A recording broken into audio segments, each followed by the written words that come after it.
All right, ladies and gentlemen, welcome to episode 35 of the Yellow, like my shirt, Yellow Card Podcast. Presented to you guys by CouchGuysSports.com. Check out all the daily content coming out of that website, whether it's sports, whether it's entertainment, whether it's whatever you're looking for. Make sure to check out CouchGuysSports.com.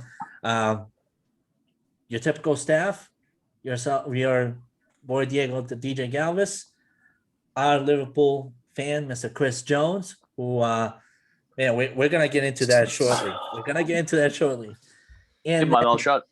And then the magical man himself, Mr. Everton, Mr. Andrew Fasciano. How are you doing this weekend, sir? Show the shirt. Good, yeah, just for you. Show Chris. the shirt. The Ancelotti effect. Not Andrew, so magical today, unfortunately, but Andrew, you and I have a conversation to be had. That's probably going to be 30 seconds, I think. But we're having a conversation on this. So, number one, FA Cup final just happened this weekend. I don't know about you guys, but I was even as a Manchester United fan, like just watching Leicester City win that title and the emotions from top to bottom, watching that title victory, it just reminded me so much of what it takes for a team to really be that well melded together. And the special meaning behind that cup for a team like Leicester City. Like, you saw the owner come down and like he was basically in tears. The players just immediately welcoming him in, like if he was the water boy at the locker room every day, or like if he was just running errands for these guys every day, or whatever. Brendan Rodgers, like in tears, emotionally welcoming him into the celebration, just very happy, very joyful. But it just an amazing title run by Leicester City this year, and a lot of controversy too. I don't know if you guys watched the game, but that controversial ending. I'm gonna kick it off to Andrew, and then I'm gonna kick it off to Chris. Number one, what were your thoughts behind that, and is this a more so of an opportunity to review what the VAR really is meant to do, or like how do we fix this? Because that call yesterday, in my personal opinion, unless you are some mad scientist that we just don't know of at all, how do you exactly call that offside, whether it being like literally 2 millimeters away from the person that's keeping you on sides? So Andrew, take us on. Yeah, it's a tough one for sure. I mean, I think I'd say given the precedent that's been set kind of over the course of the season, the call that was made on Chilwell's goal wasn't too out of the ordinary if you look at other VAR decisions that have been made. So then the question becomes, like, is VAR actually being used effectively in the way that it's currently being used, which I'm not the biggest fan of VAR personally, to be honest with you. I think that it would probably benefit from a little bit of a review and kind of a thought about how it's put into place, because I think just these lengthy delays over like a millimeter or two, I think it's just excessive, and I think it's outside of the spirit of the game, I think you could say. So maybe if you have just the ref or the linesman go over to the monitor and look at the play a couple times, and then they can make the decision based on what they see without factoring in those lines and the split-second stoppage that they have on screen, which I think kind of just complicates things. Or maybe you can have it so the communication between the ref on the field and the ref in the VAR room is broadcast, so we as supporters know what's going on, and there might be a little bit more transparency that way. So I guess I would say I think it's not. I wouldn't necessarily have said it was a poor decision given the standard that has been set, but I do think it's kind of just more evidence in a long line that sort of shows that some sort of changes to VAR are needed to make it less of basically such a lottery with where the lines are drawn and at what millisecond the play is stopped to use the image, because like those things could go any number of ways, and it's not. I think it's just doing too much to make decisions that are still up in the air, no matter what you come up with, basically. I would agree with that. I would agree. Chris, what do you got to say about that? I don't know if you saw the game at all. I know you were having a hell of a weekend up in some beautiful scenery here provided to you by New England. What a place. No, I did see a little bit of the game, and I did see towards the end of the game. And I think the biggest issue that VAR has, and by far since it's been introduced into English football, I think this might be the biggest moment of VAR, because legitimately nowadays with VAR, they're literally trying to make it so the game is perfect. There's no mistakes in it whatsoever. Even a fractional offside is considered an offside now. I think they're too literal with it. I think the VAR should be more so of checking rather than having them literally have the lines where they literally check and they rotate and they rotate and they rotate. You it's gotta be more of a judgment call. Unless like there's legitimate definitive evidence of there being an offside or a handball or whatever that they can review, you need to legit it needs to not be so perfect. You can't just look at like a minuscule of his toe is over the line and call him offsides. You know what I mean? It's just like little things like that I think we need to get changed about the VAR. But other than that, I thought both teams played a fantastic game. The only thing for me to take away from is I think Leicester used all of their emotional, what's the word I want to use here? Emotional like support and emotional like well-being. Like inspiration? Yeah, basically like that. Because right now you're 2 points up ahead of Chelsea. You're 3 points ahead of Liverpool. And if you're Leicester, you play Chelsea at Chelsea again in the Premier League, and then you host Tottenham. Those are your final 2 games. Those are tough draws, and especially with the way the Liverpool has played as of late. They've won their last 3. They're right back into contention, and Chelsea's been pretty solid all year. So those are the final 3 for those 2 spots in the Champions League next year. So you do have to watch out for those. But I think that this is going to be a big impact on the fall of Leicester City as they slowly work their way out of the Champions League spot back to the Europa League spot, which I've been saying for a while now, but they've just continued to prove me wrong. I can see that these next 2 games are going to be very, very key for Leicester City in their run.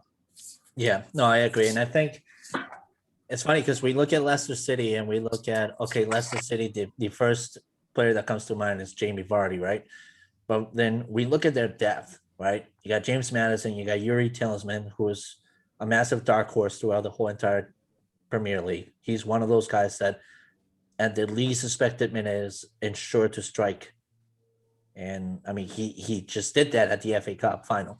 But then you look at their keeper too, Peter Schmeichel. I mean, what a game he had. First half of that whole entire game, if you look at the stats of the game, if you're just looking at the stats of the game and you're driven by that, you would basically say Chelsea dominated the whole thing. Why didn't they win? They probably got robbed somewhere along the line. And you probably would say that VAR call, that's why they got robbed and they didn't win the title.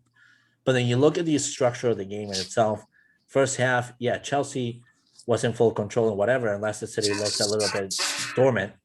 But frankly, with all of the firepower that you have as Chelsea and the personnel that you have and the availability that you have on the bench, you didn't make any substitutions. You didn't change anything about your game. You just continue to go status quo, and you wasted so many opportunities. Yeah, this is a shameful loss. Then you look at the second half, and Peter Schmeichel was just a man on a mission. I mean, several goal scoring opportunities that should have been goals any given day, but this dude just managed to put them away. I mean, he almost broke his shoulder off the socket just trying to save that header from Ben Chilwell prior to the prior play before the controversial call. But either way, congratulations to Leicester City. Great title win. a very humbling win, and congratulations on making club history, being your first ever FA Cup title. This just goes to say how extremely talented the Premier League is and what to expect for Euros 2020, which we're also going to talk about very soon. Chris, you had brought up Liverpool and how good they've been playing lately. We saw today just a beautiful moment that reminds us all to love the beautiful game in itself, which was Alisson Becker scoring the goal-winning goal of today's fixture against West Bromwich, which was kind of a very challenging game, to be honest with you. Both teams in many occasions looked very even. I mean, you look at West Brom and you look at where they are in the table, you're like, how do you have such a difficult time? But it's always those little guys that are just the best to play with. From a Liverpool standpoint, you know you have to win this next 3 games. I mean, you just won against United. You did a very good game.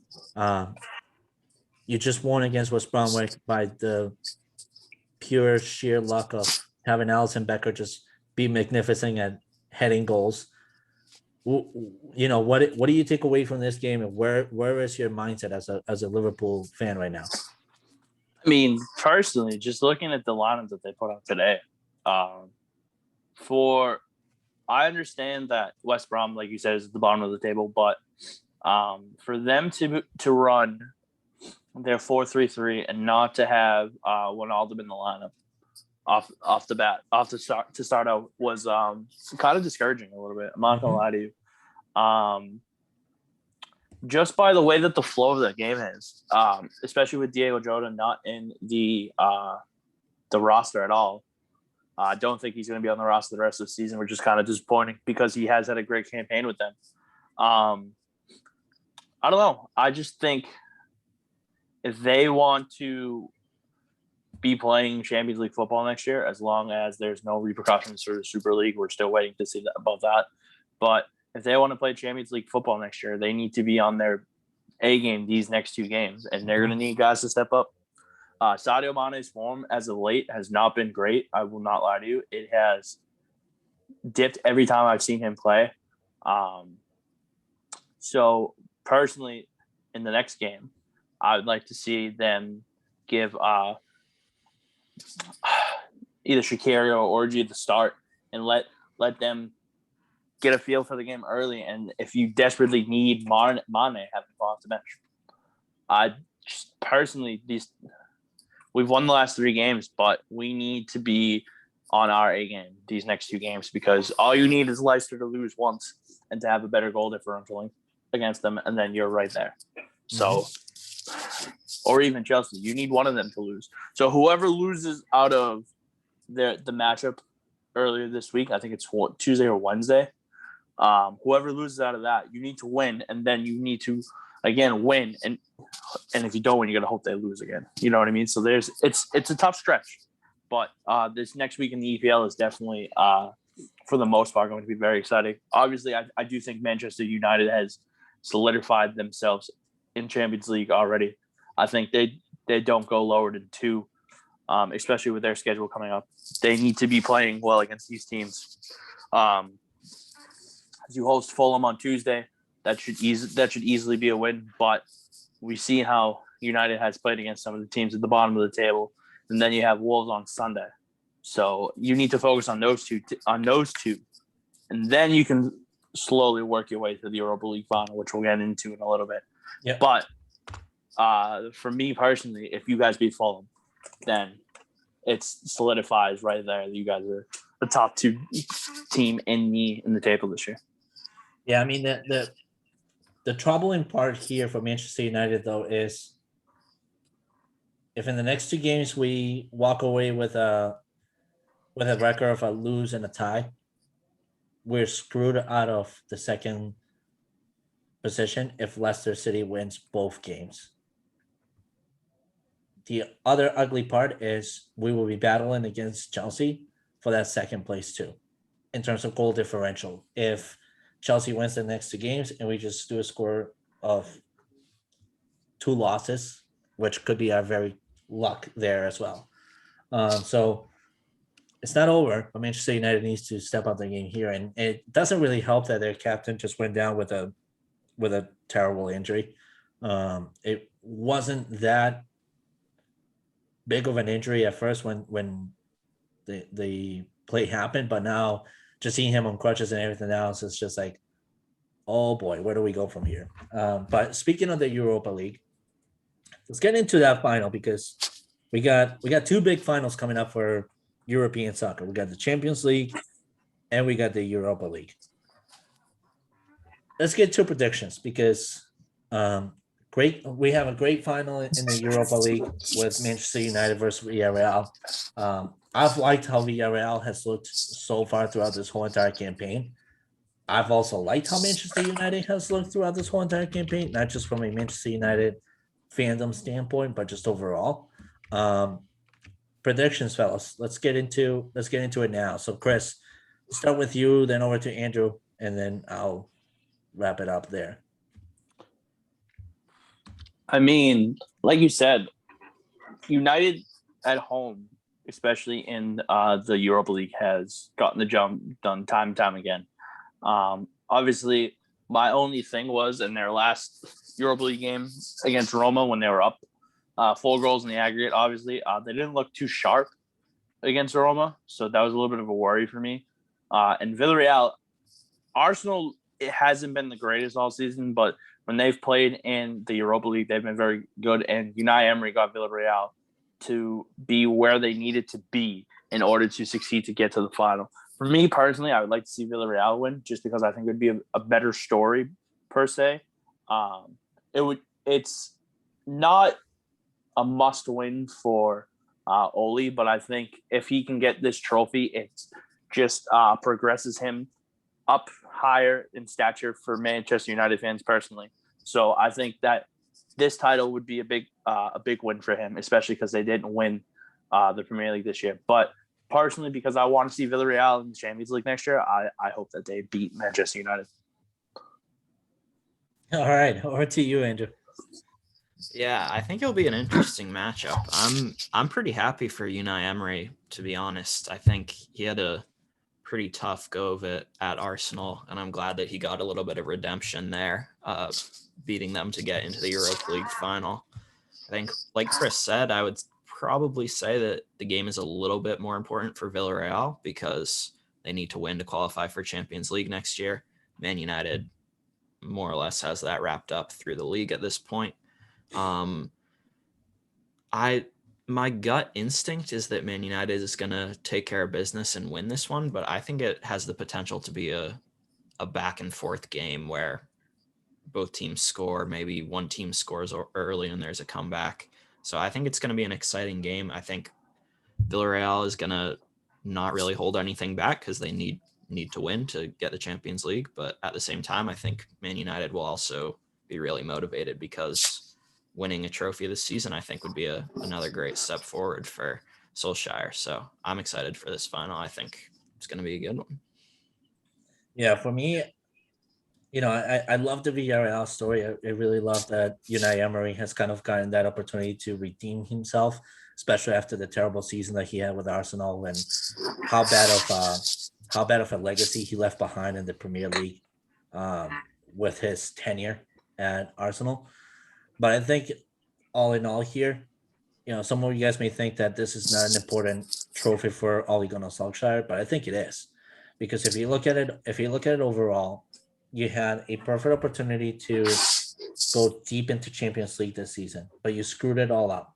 You lost to PSG and you just let the club form drop unexpectedly out of nowhere.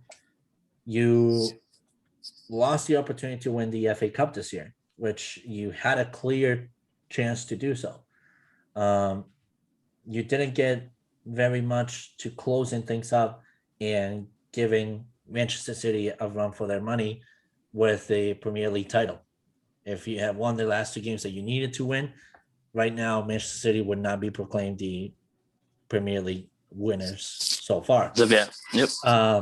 So you've blew 1, 2, 3 chances, right?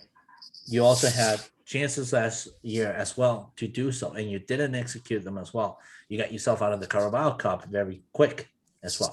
So this is one of those moments where Manchester United is loaded with decent talent that the form should really be there. Just because you've lost a couple of essential players in there, like Harry Maguire and Anthony Martial, into your lineup, like that should not mean that in this Europa League you shouldn't come out as the dominant team you can really be. Because if you look at it on paper, Manchester United is a dominant team stacked up in terms of their formation. But when you look at them in the pitch, they're very iffy. One day they're very hot, the next day they're lukewarm, and the next day they're super cold, and you have no idea how that even happened. So this is one of those games that's do or die for Ole Gunnar Solskjaer at Old Trafford. Otherwise, we've seen how the Glazers are. We've seen how stupid they can be. I don't think it would be wise for them to say, "Do we consider Ollie being out?" Because I don't think that's the solution at this point. Um, but it is the Glazers. They've already proven to be stupid owners, and they will prove it time again. Um, it wouldn't surprise me that if they can't win the Europa League, that they wouldn't sack them. So I think this is very important. Plus, to be quite frankly honest, with the lack of availability when it comes to additional managers out there right now, because the great managers are taken by very serious clubs right now that are looking to make history. Like, for example, Carlo Ancelotti taken by Everton. Like, this is an opportunity for Solskjaer just to increase his value just to that much. And with a legendary team like Manchester United, Europa League right now is very serious for you. So I personally think this is going to be very much like what Andrew said, a very close game that it's going to require a lot of extra material to be displayed on the pitch. It could potentially come down to penalties, but I think if it comes down to penalties, United is really good in that mindset, and they can prove to be mature enough to be able to secure the win via that way, versus a Villarreal that could potentially let their emotions get the best of themselves and potentially screw things up for their own. So as much as I would love to see Villarreal win this, I have to say that this is a very important win for Solskjaer, and this is one of those where United could win it. And again, it'll just prove how good Premier League football has been. So I'm going with Manchester United here, but let's move on to another Manchester, which is Manchester City. Congratulations on winning the Premier League. Great season thus far, phenomenal in itself. I mean, you're one of the best teams in Europe. What can you say about Manchester City that people haven't heard? But going into the Champions League, though, into the Champions League final, we've seen the renaissance of Chelsea ever since Thomas Tuchel has come in. What are some predictions that we have on this, fellas? Either one of you go first. I guess there's a couple different factors that I want to keep an eye on for this game. First off, I would say that this match has the potential to be a tenure defining match for Pep Guardiola at Man City, right? Because he's been brought here to win the Champions League. He's dominated in the Premier League, 2 out of the last 3 titles. They've been 3 out of the last 4. 3 out of the last 4, even better. Yeah. I mean, they've been unstoppable at times in that stretch. But they haven't yet delivered in the Champions League. So I really think he does need to win the Champions League with Man City to, just on a personal level, I think that's something that he badly wants to do. Sort of as a result of that, I think the pressure is almost completely on Man City in this game, which could end up playing into Chelsea's hands a little bit. I mean, they've had their number the last 2 times they've played them, both in the FA Cup and the Premier League as well. 2 straight wins against them. So it's not like they're an underdog without a chance. They have proven that they can beat Manchester City, one of the very few teams to have done that. For Chelsea, I think it kind of comes down to their finishing. That's like the one area of their team for me that has been a little bit inconsistent since Tuchel has come in. Like even the FA Cup final, I think they were pretty solid. The only goal they gave up was an unbelievable strike from way outside the box by Tielemans. So they were solid defensively. I think they moved the ball well, but just their finishing wasn't quite on the same level. And now in that game, a little bit of that had to do with Kasper Schmeichel with an unreal performance. But I think in other games, other Chelsea games this season, that has been an issue where they've generated chances and dominated teams, but haven't converted and put teams away when they should have. So, I mean, I think it could definitely go either way. I think it's similar to the Europa League final in that sense. But I think it's going to be a real test for Guardiola at Man City. I honestly don't know. I don't know who I think is going to win. I'm just hoping that both teams score, and I'm hoping that it's a great game because it's the type of matchup that really deserves a great game. There's going to be no shortage of storylines, so I hope we get some pretty good play to go with that as well. Yep, I agree. Chris? I think we're in for – we haven't seen any of these yet, Fasciano. I think we're in for a penalty shootout. Ooh. I think we're due for a penalty shootout, and I think these would be two of the best teams to do it with. Personally, because from my knowledge of, just looking at numbers and watching teams play and stuff like that, City and Chelsea have been two of the best defensive teams, not only in the Premier League, but as well in the Champions League as well. So, personally, I'm thrilled for this matchup. This is the matchup that we all assumed that we would see, and we're gonna get it live. And like you said, Chelsea has beaten City the last 2 times they've played. Is third time the charm for City, or is the clock going to strike midnight on Pep's dream of hoisting the Champions League title with Man City? Mm-hmm. So, personally, I think the biggest X factors in this one is it's going to be Ederson versus Mendy. Whichever goalie gives up that first goal, I think is going to change the entire complexion of that game. Yeah. So, I personally think we're going to get like a 0-0 draw through 120 minutes, and it's going to go to penalty kicks. I have no idea who's going to win, but I think we're going to penalty kicks. I'm just going to free ball here. We haven't seen it. We usually see at least one every Champions League, so we're due for one, and I think this is going to be it. Can you imagine if Sergio Aguero scores the winning penalty in the Champions League in his last game for Man City? Would be unbelievable. Well, speaking of that, right? Sergio Aguero, when he came into Manchester City, he said that one of his biggest dreams would be to win the Champions League with Manchester City, just having already won the Premier League title, especially when he did what he did against Queen Park Rangers, which if you're a City fan, that's probably the greatest memory you've ever had in recent history of that club. Right. But then you look down the startup that Manchester City has. I mean, you have a phenomenal defense. You got Kyle Walker, Ruben Diaz, all these other guys that you have in there. You have a unbelievable talent brewing out of your bench, which is in Phil Foden, which many have alluded to the potential next Messi of the world, which honestly, if he keeps up at this pace that he's going, I'm not sure that he's Lionel Messi. I'm sure he's Phil Foden, but will he be a talent like no other? For sure, potentially. I think that putting the statue of saying that you could be the next Lionel Messi or Cristiano Ronaldo is that in this day and age of football, it's just simply ridiculous to say, because every single talent that it's brewing out of every single league right now is special in its own way. And I think it's a legacy that they can build on for themselves rather than being compared to two other legends that built their legacy at the time when they needed to and when they were given the opportunity to do so. Then I look at Chelsea, and Chelsea is not that far behind from Manchester City in terms of their glory days. I mean, and not only that, in terms of the talent too. You look at their defense, and having brought Thiago Silva into this club was probably one of the greatest moves that they could have done in the offseason, considering that they have a true leader in the back that they can rely on any given day, and that is there to really call things like they need to be called.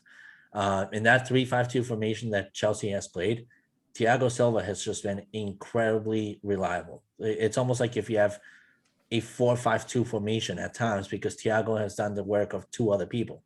Then you look at Christian Pulisic, who just continues to be really, really good, especially under Tuchel's management. You look at Mendy, as Chris brought in, he's just been a phenomenal keeper for them. I think Kepa Arrizabalaga is probably gone after this offseason from Chelsea, probably going to somewhere like AC Milan or something like that to be a backup goalie. And then you look at the forwards too. Yeah, Manchester City has Gabriel Jesus, Raheem Sterling, and Gondwan or De Bruyne or whoever they want to put in that additional wing. But then you got Chelsea, who's got Mason Mount, Kai Havertz, Timo Werner, Tammy Abraham, Oliver Giroud. I mean, it's just endless. So I have to agree with Chris that this is going to be one of those games that could either go both ways. It could be a high-scoring game, or it could be a very close game that goes to 0 until the 120th minute and it's penalty time. But I'll be honest with you, Manchester City has had their glory days already and having won 3 out of the 4 recent Premier League titles. I would actually like to see Chelsea end their story of a renaissance here with a championship here, especially in the Champions League. Just seeing how Tuchel has transformed this team ever since he took over, it'd just be a wonderful way for him to end the season as it is. Even though our boy Chris has died, it seems.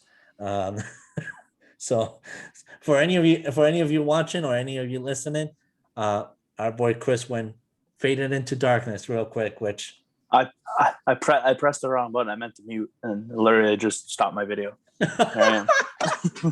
I'm back. Well, in another podcast, you may see him as going completely dark. In this case scenario, you saw him be completely gone. I was out the door. But another thing that we forgot to mention too, though, is this is a Champions League final that, in terms of location, really, really works to the advantage of both teams. Number one, the flight is not that long of a flight for them, considering that it's now in Portugal's at Porto's Stadio do Dragão.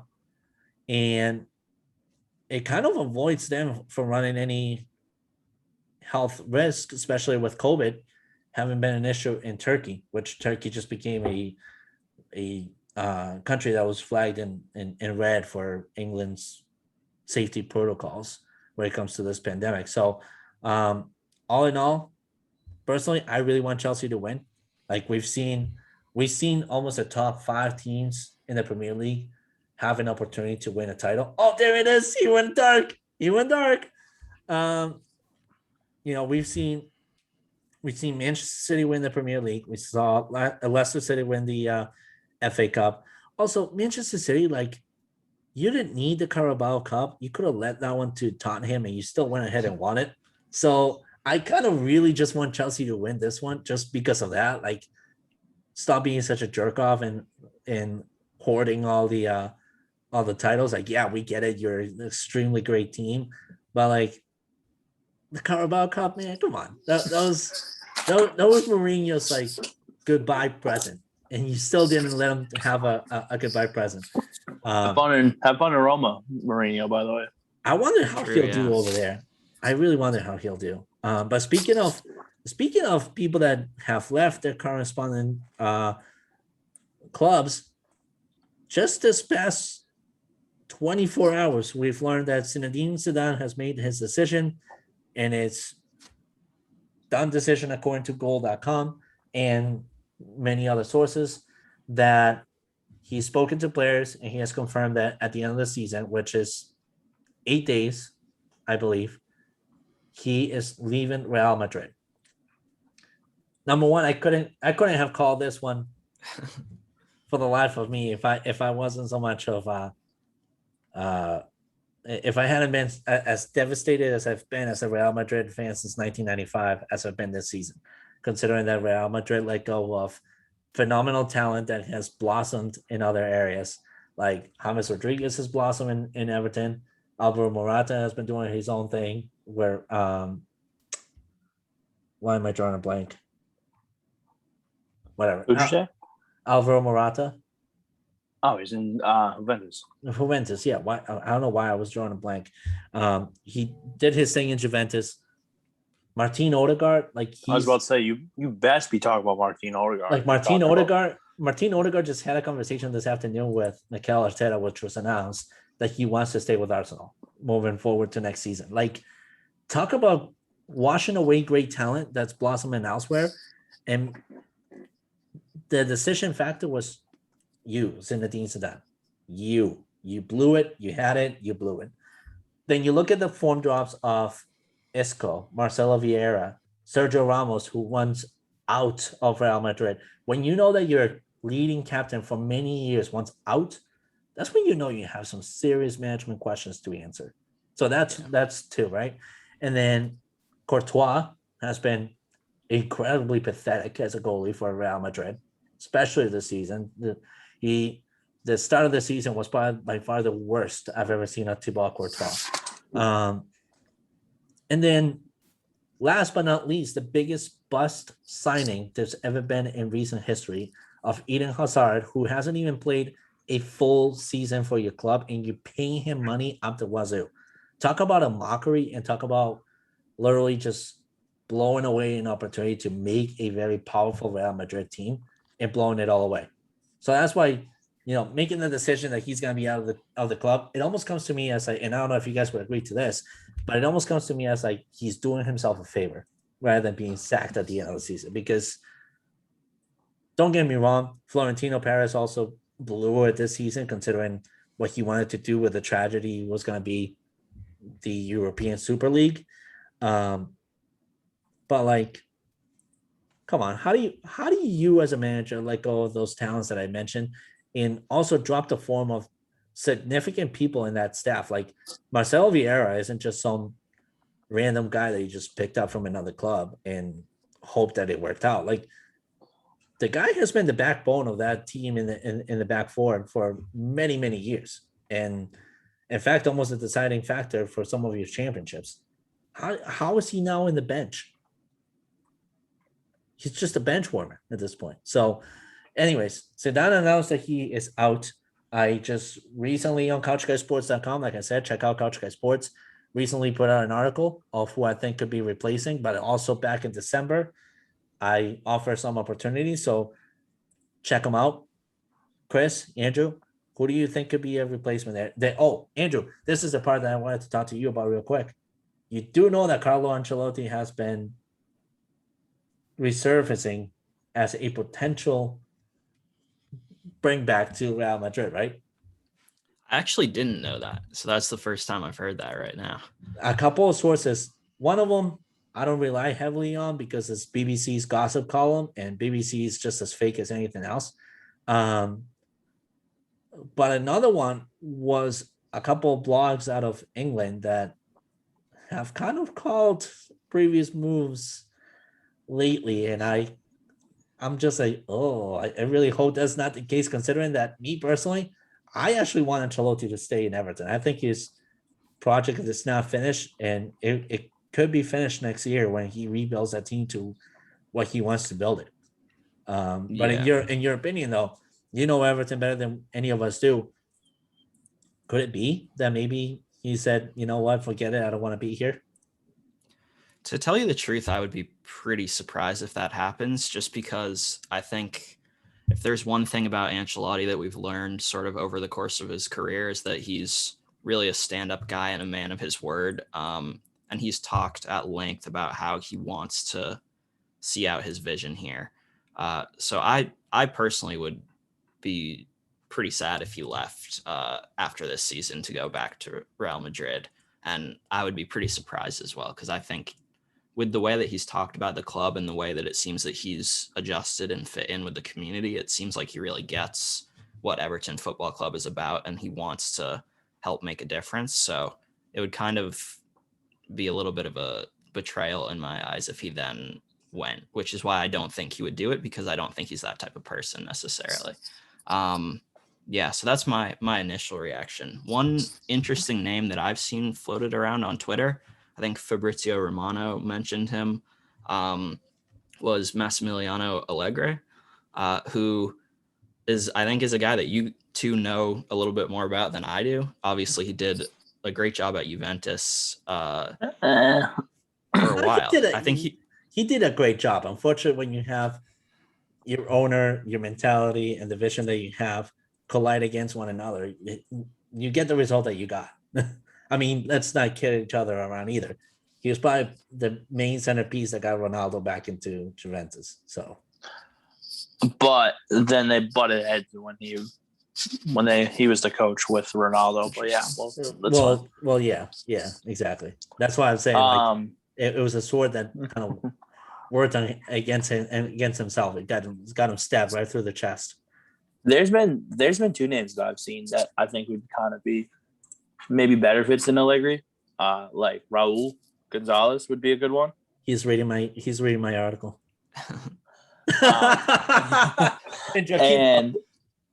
And who? Joaquin Lowe. Say it. I know you were gonna say it.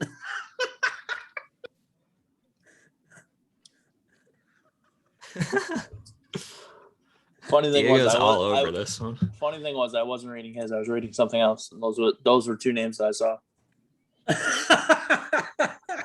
No, but you know what? No, like back in December, I had mentioned this too. Like I agree, Raul Gonzalez could be a phenomenal addition to Real Madrid, especially at a time where you kind of need to rebuild that legacy of Real Madrid. And there's no better legend in the current day to do that than him. Joaquin Lowe, obviously, we know what he did and what he could bring to Real Madrid. But another name that I'm kind of low-key interested on is Guti Hernandez.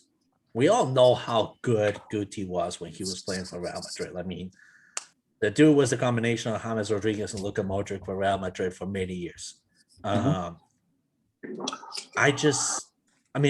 seen him do his thing for the minor league of Real Madrid.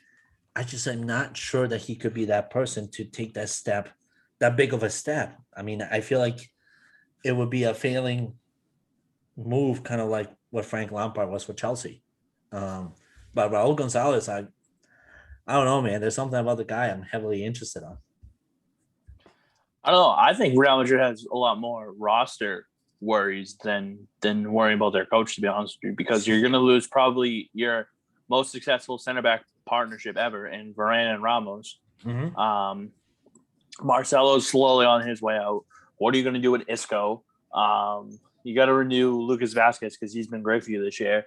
And I think what's going to really happen is we're really going to see them try and spend their bankroll on one of Mbappe or Haaland. And I think they're going to strike out on both of them and they're going to be stuck.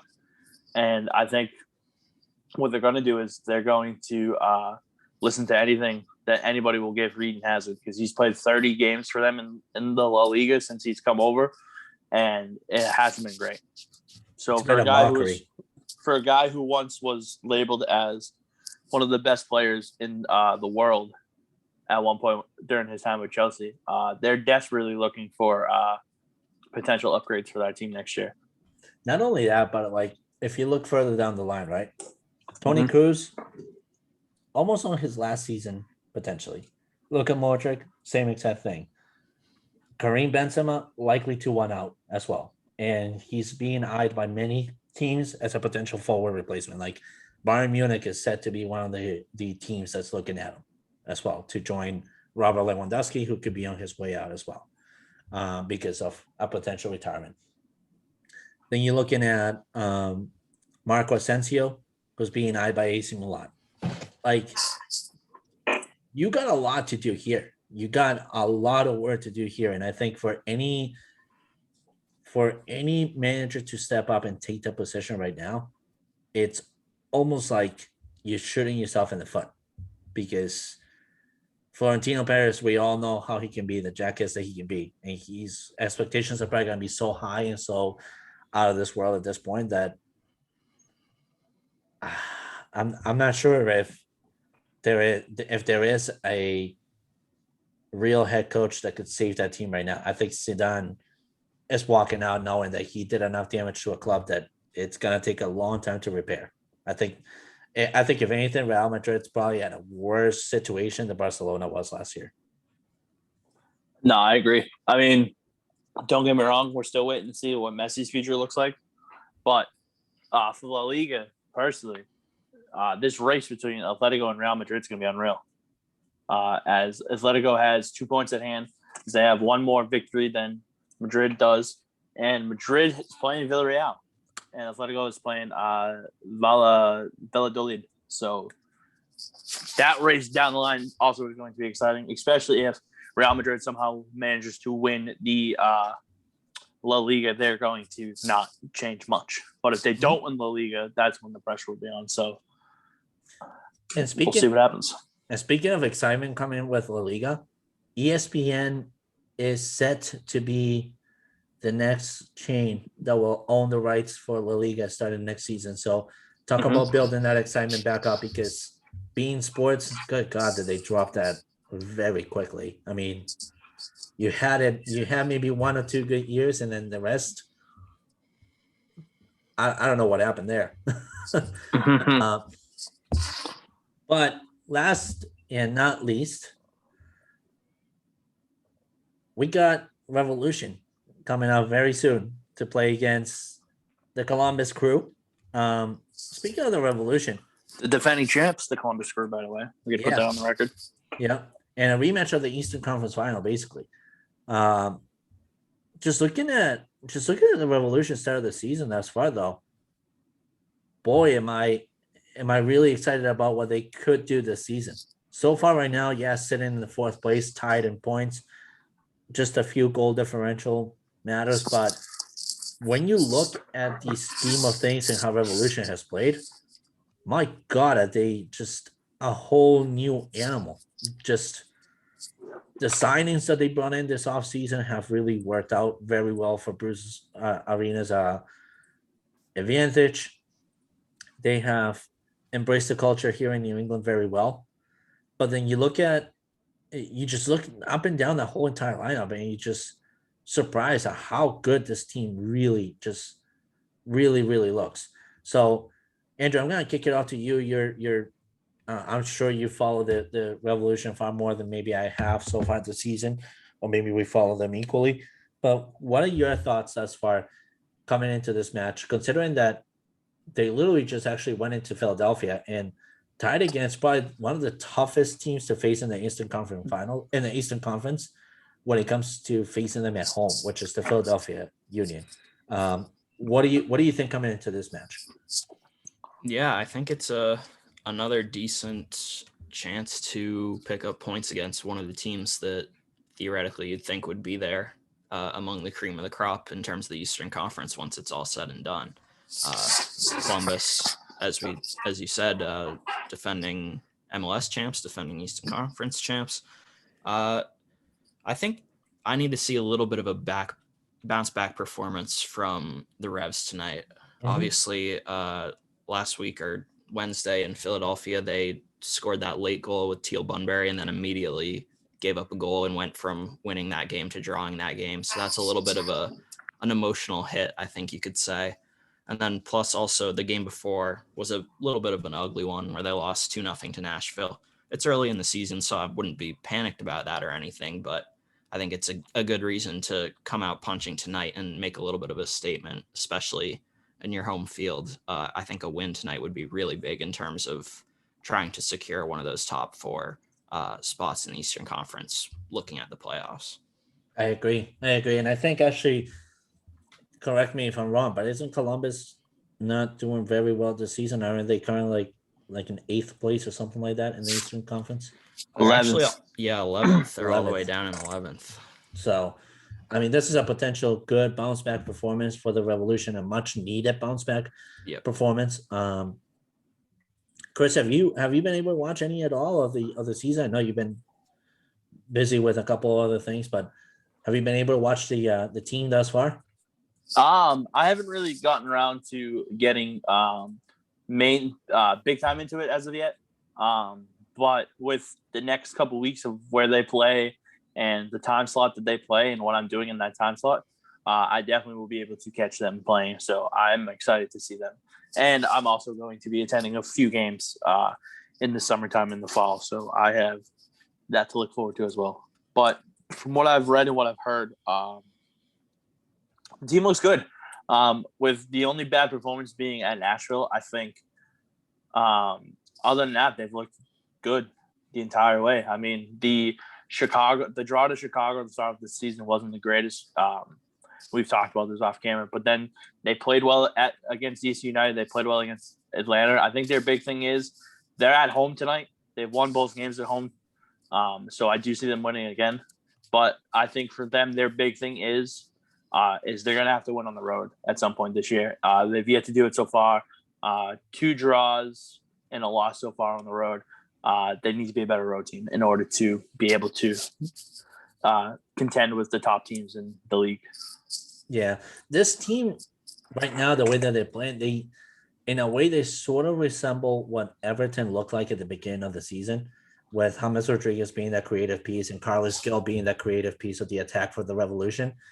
But I really think at some point in the season, though, now that you have our Icelandic man, Agnor Traustason, is it? Traustason, something like that. Yeah, Traustason or whatever it is. I think let him warm up a little bit more to the style of play for Revolution.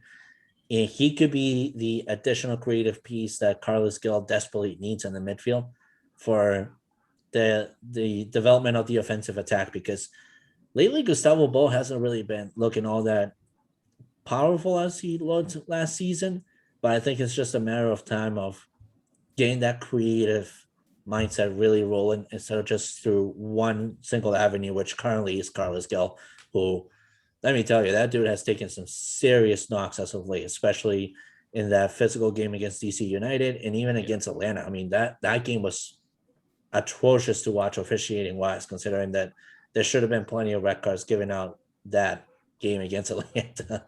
But officiating all around the world has just been disgusting. But anyways, boys, that does it. That does it for this week. We got Euros coming up next week for a thing of topic to discuss, especially as that's another one that's about 3 weeks away.